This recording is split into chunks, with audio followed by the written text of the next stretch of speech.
To put the intros in with this thing. Anyways, welcome in. You are on the lifeboat. This is Captain Calhoun speaking. We're trying something new today. I tell you what. Alrighty then. I've got some stuff here. Recovery thus far. So, I was hoping to review some material from Mr. William White, and I've been trying to do so for a few days and been struggling to make it happen. I think I've finally figured it out. So we're going to go ahead. We're going to watch a couple clips from Mr. William White. We're going to discuss them, and I think it's going to be awesome. I'm pretty excited personally, so thanks for being here. Fragmented, hello, good morning. Well, good afternoon, I guess. Jeremy Fowler, what's going on? Or for you, good evening. Hello, Heather Rhodes. Welcome in. It's been a while. I'm hoping to get back on a regular schedule here. Turns out my 9 o'clock spot got taken, so we're going to have to figure something else out. But I'm committed to doing a morning show, so maybe 8 o'clock is the number for me. For now, for this moment, we're going to talk about some William White. So, without further ado, would you just look at that? It's beautiful. All right, here's the man himself. Haley Bees, hello. Oh, exciting. I'm a new viewer. I'm excited to make a live. Well, I'm glad you're here. I've been trying to come up with new and exciting ways to talk about recovery. So I'm hoping that this fits the bill. I think it does. When does sobriety today predict sobriety for a lifetime? When does my risk of resuming alcohol and drug use and having a reoccurrence of a substance use disorder plummet? And in fact, the benchmark we used was a benchmark that's been used for other medical disorders. This is a conference in Boston, Massachusetts in, I want to say 2012. This is an old clip. Which was how long do you have to be in stable recovery before your lifetime risk of ever experiencing a reoccurrence drops below 15%? And what we Victoria. found with that is for alcohol dependence, good to see you. Study after study after study consistently came in between 4 and 5 years. 4 and 5 years. So if you missed that, what he's saying, he's asking, at what point does recovery become durable, right? At what point does my recovery right now constitute recovery for a lifetime, right? At what point do I become recovered? He didn't say that word, but that is kind of what we're talking about. And it's through the data. This guy is, I need to figure out how to describe this man, but through the data, he's saying they're finding between 4 and 5 years of sobriety is a benchmark to where, and he'll say it, I won't say it for him. With opiate dependence, it's actually a bit longer. We know that with opiate dependence, people... I'm actually going to back it up because I missed something. 15%. 15%. And what we found with that is for alcohol dependence, study after study after study consistently came in between 4 and 5 years. So he's saying your likelihood of relapsing is below 15% if you make it 4 to 5 years of stable recovery. That's what he's saying based on the data. He's going to relate it to other medical conditions that are much more widely accepted and understood. With opiate dependence, it's actually a bit longer. We know that with opiate dependence, people who make 5 years in stable recovery from opioid dependence, 20 to 25% of them will still experience a recurrence of opiate dependence later in their lifetime. He immediately also, and this kind of chokes me up a little bit, but immediately separates opiates from the rest of the pack as being a little bit heavier, right?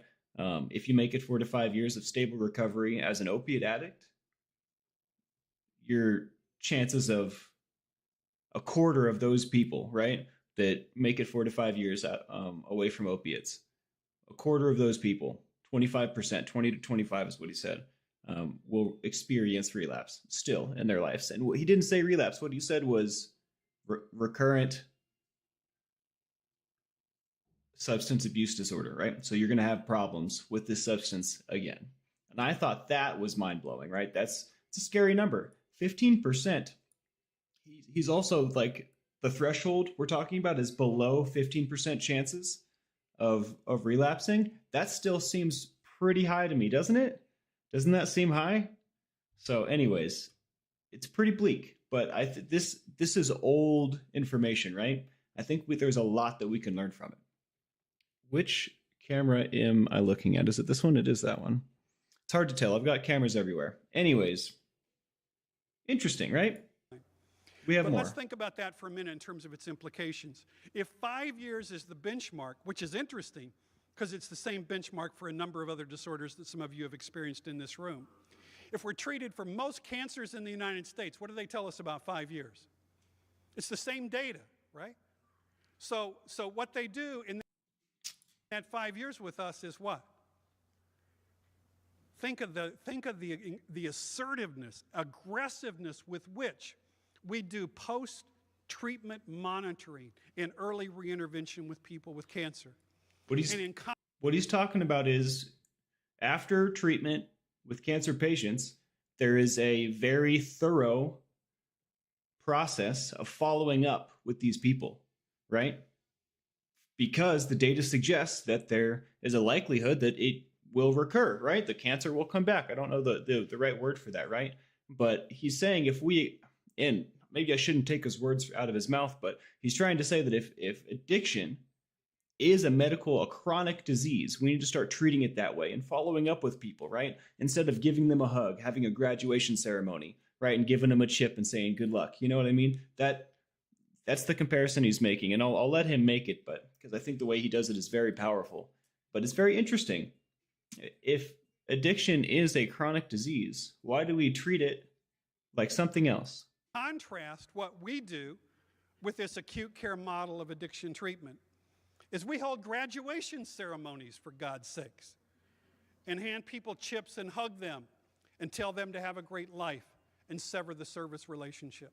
In spite of the fact we continue to use rhetoric that addiction is a chronic disorder, if we actually believe that, according to the scientific data, every addiction treatment program in the country dealing with people with high problem severity and complexity, at a minimum, would be following people routinely for 5 years. He's got a point. Grace Twinkletoes, welcome in. Robin, good to see you. Blues Baby 17, hello, hello.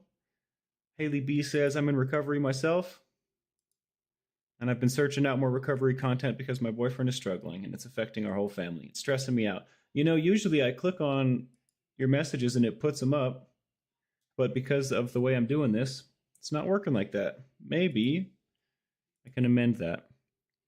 Well, I'm sorry to hear about your family's struggles. Let's get here real quick. First things first, y'all. Let's get some ones up for Matrix Rabbit, for Haley B and her family, and for anyone else out there that's struggling. Our brother, our friend Matrix is really going through it right now. So if you could please keep them in your thoughts, especially, that would be wonderful. But yeah, if you're new to the channel, ones, when we throw the ones up, that's how we show love.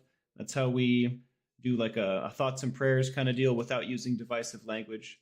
That's how we show support. But I'm glad you're here, Haley B. Hopefully I've got something helpful for you. Hopefully I've got some thought provocation at the very least. So that little clip is the one I wanted to share the most. I just think it's very curious, very interesting that the way that he lays it out, because it's true, right? And this is old stuff, right? I wonder what he would have to say about things in today's day and age. I wonder what Mr. William White's up to these days. But we don't treat addiction like a chronic disease, do we? If we did, it would look a little bit more like the model he was talking about with the follow-up and the this and the that. I definitely think that, again, and I say this all the time, the way that we understand and deal with and perceive mental health and addiction is the foundation for how we deal with it. So if we understand it and view it poorly, right, if we're not handling it properly and giving it the proper respect and like seeing it for what it is, treating it the way that it deserves to be treated, I don't think that we're going to be able to treat it very well. You know what I mean? I think that the way that we understand it is of utmost importance, right? And look, I'm going to move so you can see. I'm going to move my little picture. This video has 3,000 views. This is the issue. This is the problem right here. I can't believe only 3,000 people have listened to this guy talk. It's crazy. And I mean, I guess obviously it's more than that, but just as a reference, this should have 1 million views, right? Addicts everywhere should be listening to this guy. And I'm not trying to be a fanboy. I just pointing out that this isn't very popular content. You know what I mean? It should be. This is very important stuff, and I wonder why. I wonder why it's so hard to get this kind of message out. Maybe it's just not that exciting to consume. I'm not entirely sure. Nicola E., what's going on? Janice Gilmore, welcome in. Been on opiates for 30 years. In control now. Very interesting. Very interesting. I'm not an opiate user myself. And you know, I'm not a very judgmental guy. But hey, man, if it works for you, it works for you. I will say, we're going to try not to glorify drugs and alcohol on this stream, just because I think it's a bad way to promote recovery. But hey, if it's working for you, go ahead. Do your thing, Janice. I appreciate you all the same. 1 million at least, says Jeremy. I agree. Now, hold on. I was going to attempt to pull up the comments so that I can put you guys up on the screen, because I think that's cool. But I have 2 more clips for you and some discussion. I'm not supposed to be on too long today. We'll do what we can. I've got to share this. It's probably playing that audio for you, I bet. Okay. All right, we are. Oh, that's actually not going to work either. Son of a gun. We'll have to work on that. I wonder. Well, that's homework for me. I don't know how to put your comments up with this new setup. So there's that.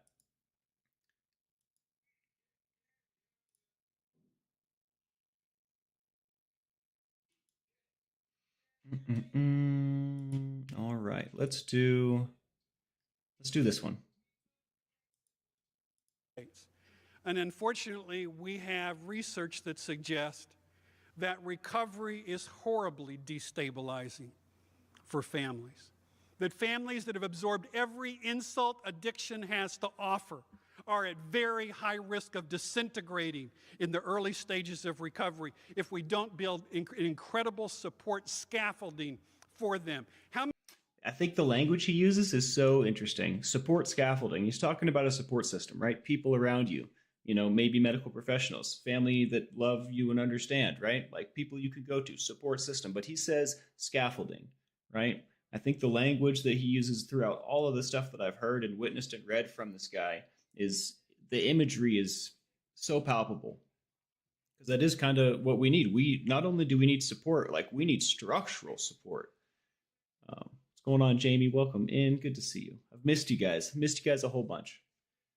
He's going to go on to talk about the family dynamics more. And the reason I thought this clip was important is because we have a lot of families on the lifeboat. And I don't talk about the family dynamic outside of my own family dynamic very often. And it's, I mean, I guess my family experience is my family experience, right? So it's like my own unique, I can't really relate to some other people sometimes because mine is my own. But that being said, I still think it's an important topic to cover. I think we should talk about the family aspect, because most of the time, I feel like families don't really understand addiction, right? And I feel like, and it's terrible to say, kind of backwards and ironic, but I feel like I lucked out because my family is riddled with addicts, right? We do kind of understand each other. And as far as addiction goes, you know, I don't have that problem as much with most of my family. But I don't think that that's the norm. I think a lot of people have a very hard time communicating, connecting, and receiving support within their family. He's about to describe, and I'll let him do it. How many of you have seen people, families that served all those insults only to then get into recovery? What do you think the divorce rate is within the fellowships of people in their first 24 to 36 months of recovery? And we do nothing for those families. Probably really high. We do nothing to prepare them. We do nothing to support them. Stephanie Brown refers to this as the trauma of recovery, for God's sakes. The trauma of recovery. Again, that imagery, his language is just, it's a great point. It's a very great point. What about the families? I mean, I understand. So, addiction definitely seems to me, in my experience at the very least, to be a problem with such magnitude that you really need to focus, right, on what's important. You really got to do some triage. And if you're not familiar, triage in medicine is when you decide which patient needs your care the most, right? Okay, this guy's going to die if I don't do surgery right now. This guy can wait a day, right? Before he's going to die. That's called triage. And that's a very rough explanation, right? But it is what the metaphor I'm trying to relate and relay, that addiction definitely seems to be of such a severity that we have to start triaging what's important in order to actually save ourselves, right? What's most important is what I have control over.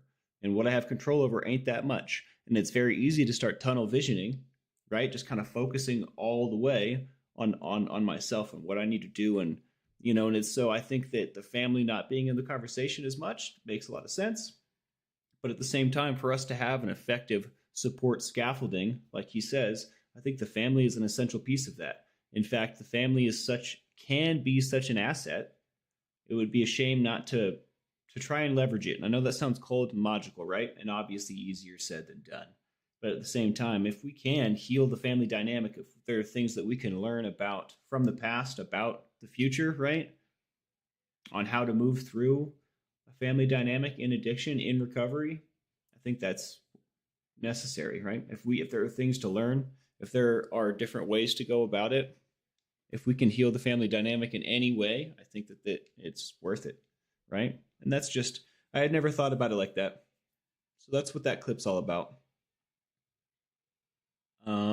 And my final clip of the day. There's tons of stuff to go through. We're gonna do a little series. I'll have to figure out a nice organization, but we'll end up revisiting this kind of content a lot. There are a lot of people who met DSM-4 criteria for a substance use disorder. There's that weird ass word again, pardon my language, DSM-4 criteria.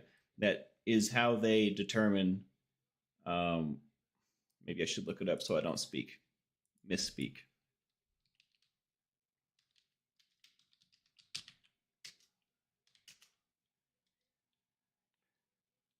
What is DSM-4 criteria? Each of the mental disorders is conceptualized as a clinically significant behavioral psychological syndrome pattern that occurs in an individual. Oh my gosh. It's how they determine addiction, I believe, whether or not you fall into the guidelines for addiction. Who do not self-identify as a person in recovery, including many of you in this room who probably were diagnosed. I'm going to start that over. And if we actually look at which of those individuals met DSM-4 criteria for a substance use disorder, there are a lot of people who met DSM-4 criteria for a substance use disorder who do not self-identify as a person in recovery, including many of you in this room who probably were diagnostically appropriate during your college years. The crowd laughs at that, but I think it's a very apt point, right? The criteria might not be adequate if people partying in college are falling into the criteria meant for addiction, right? Because we know the difference between dependence and addiction, right? We know the difference between mental and physical. We know that there's a big difference here. So I think that's an apt point, right? We don't even understand. And again, my fascination with this guy all started, I was reading a paper entitled, I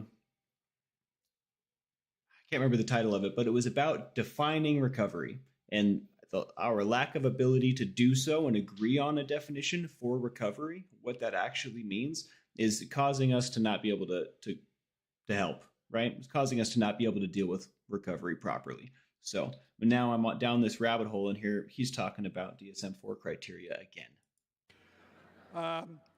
But again, if people in college just partying are falling into that criteria is not working, right? It's not defined enough. So what I mean by that is technically someone is in recovery, diagnostically, but there's someone who does not acknowledge themselves or have not incorporated that into their identity. We have people with extremely positive pro-recovery identities. These are people, if you bump into them at the grocery store as strangers, they tell you their recovery story in the aisle. They are not only in recovery, they're ready to let the world know they're in. We paid to run around the country story here, and that's people who are in recovery but are deeply ashamed of that status. Because Part of me feels like that's me, although I'm on the internet telling the world, right, that I'm in recovery, right? So obviously that can't be me, but part of me does feel ashamed, or a bit of shame, or maybe guilt, or maybe part of me just wishes that I wasn't. But I can relate with this sentiment in some way, and maybe I just don't fully understand what that means for me just yet, but I had never thought about this either. Because of the incredible social stigma that continues related to that. And I'm going to be very blunt. There are a number of those individuals who may hide behind vague rhetoric about anonymity as a spiritual tradition. But the bottom line is they're ashamed. Are called earth people or civilians who are deeply enmeshed quite comfortably with people that in the recovery community are called earth people or civilians or normies. They're bicultural. They're very fluid in terms of their ability to move back and forth. And of course, we have... Real quick, Southern Lady, what's going on? Welcome in. Southern Lady says addiction is a family matter. Let's go. I agree. 100%. One does not go to rehab and return fixed. I hired an addiction specialist, psychiatrist, to educate our family how to support without enabling my brother. Clean 7 years. Wow. Bringing out the trophy for that. 7 years, that's a big deal. I have never had more than 2. I'm coming up on, this is my 24th month this month. If I can get to the end of this month, it'll be the farthest from home I've ever been. No, the farthest from crack cocaine I've ever been. Congratulations, Southern Lady. That's awesome. And I really thank you for sharing. I appreciate that. I think we definitely need to bring more awareness to families and educate our peers better, right? And that's what this series is all about. This is what my role on the lifeboat is all about. Some people who are deeply enmeshed in the culture of recovery, in fact, live inside the culture of recovery so exclusively that they almost have no contact with the mainstream culture. This is particularly true of people who come out of deeply enmeshed styles of addiction. And there it is, the Harvard Addiction Conference. Boston, Massachusetts, March 2012. Very and deeply enmeshed in particularly illicit drug cultures. Now, we also obviously have changes in these styles over time. Culturally enmeshed styles are not unusual for people in early recovery. It's part of a safety net and a sanctuary, if you... Fun fact, a little squirrel moment. Squirrel meaning, I'm going to change the subject real quick and then back. This theater here looks almost exactly like the theater I've been working in. Obviously, this is just a snippet, right? But this is like the style, the old-timey style, beautiful decor of the theater I've been working in. Eden Grace, welcome in. Hi, everyone. One's for anyone who needs them. I appreciate you so much. I'm glad you're digging it, Robin. This clip was more because I really enjoy figuring out what makes people tick, right? What separates me from you as an addict, as a person, just, what drives people, I think is something that is just a very curious topic for me. So for him to categorize and separate, where was it? The interpersonal styles of people in recovery just was kind of cool for me. And then this last section of people that are culturally enmeshed, he even mentioned they might be so enmeshed in their recovery culture that they don't go out into the rest of the world, right? They probably they may not interact with muggles or regular folk as much, or maybe not at all. And some people that I know came to mind. I just think that that's very curious, very, very curious. Everyone has their own way of doing things, right? None of us really have the answers. We're just doing our best. And I just think it's interesting what lands people in the places that they end up in. That's all of the clips that I had prepared. There are a ton of these things, right? We could pull up the actual journal itself that I've been reading, right? But I don't think so. I think that this is sufficient for today. Let's hang out. Let's talk about it for a sec before I get out of here. What do you guys think? As far as like a new format. Oh, you know what I can do? Oh my, I'm getting good at this. It's gone. As far as the new format, what do you think? Not the worst thing in the world, huh? I kind of enjoy it. It's definitely a little new. Definitely not feeling as smooth as I normally do. I also haven't really been coming on every day, so there's also maybe I'm just a little rusty, but that was neat, right? Robin says sometimes it's easier to not interact. Question: what was it like being around so many people for multiple days? Oh my gosh, Robin, this is the best question ever, dude. So let me tell you. Let me tell you. The first day, it was kind of like experiencing like social withdrawal. It was like, or isolation withdrawal. The first day was really difficult. The first day was so hard to like not only deal with my own emotions and like be who I am, but like be a part of a team, work towards a common goal with a bunch of people that, are very different from each other and are, in very different places in their lives and are thinking about things very differently and trying to communicate. It was just, it was very difficult. First day, I wanted to run, run, run. And, second day wasn't so bad. And the third day, I pretty much had it down to a science, and it was just a battle versus me, which I can always win. I know what I'm capable of, right? I know how to defeat me. But yeah, it was a process and a definite like full character arc.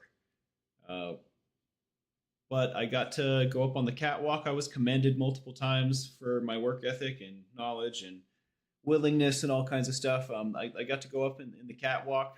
I talk about doing weightlifting, like 8 stories up. I got to go into a different section of like the upstairs or whatever. It's not connected to that at all, but it's like, anyways, if the same height, if not more, like this crazy structure with all these ladders and bridges and above the theater. And I got to like haul lights up that weighed like 20 pounds, round about 20 pounds, pull these lights up with a rope. And then, did that a bunch of times. That was really cool. And the fact that they trusted me to go up there and then pull the lights up as well, right? They're not only trusting that like I'm not going to hurt myself up there, right? Like they deemed me worthy to climb into the dangerous stuff. It's not the same as the weight loading. Anybody can really do the weight loading. This was a little different because like it's just dangerous as heck. Not only did they trust me with that, but they trusted me with their equipment, right? They let me pull the lights up. It was just really cool. I really, really enjoyed it. I got paid decently as well. I don't think I would want to do that kind of thing like every day, like a 9 to 5, right? I think my body would probably break down pretty early in life, but like as a part-time thing or like doing it now and again, I love it. I love it very much. Jamie Palmer says, off topic. I had my OBGYN appointment on Monday. It went as well as a first appointment goes until we got to the blood work. That was the worst part of the whole thing. Waiting for a call back on the test results. Oh no, Jamie. Let's get some ones up for Jamie. I'm hoping that it's like a false alarm or something, man. You never like the blood work to come back bad. Also, for some reason, with this new setup, my chat is as Calhoun, but we're on the lifeboat. It's very interesting. It's friggin' rocket science trying to make all this stream stuff work. You guys see that new intro outro Casper put together? Holy crap. It's pretty good.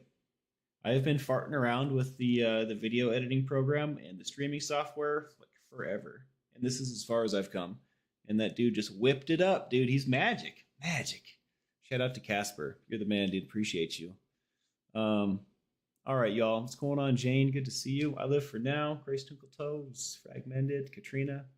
Thanks for being here, y'all.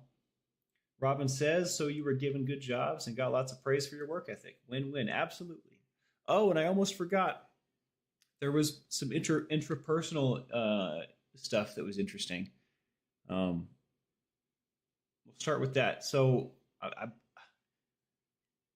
when I was up on the catwalk, there was some other people up there. This girl, she was pretty cute, but she was like 21, and she was definitely hitting on me aggressively.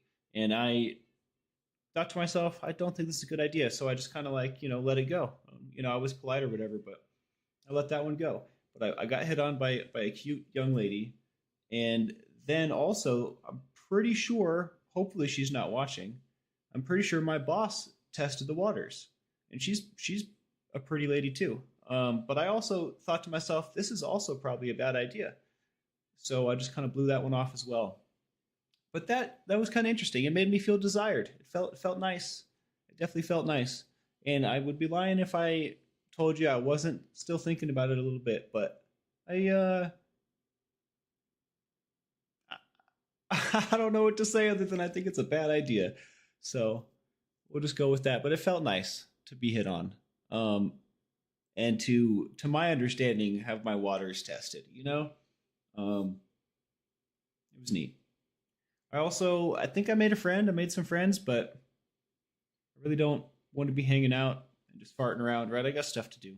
So it's cool to like have people to pal around with at work, but I don't think that I'll be getting together or anything like that. Haley B says, my comment was deleted with no explanations. I was told this place was supportive. I'm going to bounce. I see some online shopping in my future. Have a nice day. I hope you have a great day. Um, I can see everything, and your comment definitely wasn't deleted. And if I was to delete your comment, do I need to explain myself? I mean, this place is supportive, but people that come in and wave their flag around violently don't necessarily, I mean, you know what I mean? You're going to come in here and blow your attention trumpet. You can take that elsewhere. I don't think that we've been anything other than supportive, so don't gaslight me, baby. Thank you. Jason P., good to see you. How you doing, man? It's been a while. I should probably react less sometimes, folks. I appreciate y'all supporting me through my struggles. I could be a more patient man. I really could. You know, I come on here and I'm doing my best to spread love and recovery and to be met with stuff like that. And I mean, I understand it's not that big of a deal. It's just some person online, but it just hurts. It hurts a little bit. Hurts my feelings.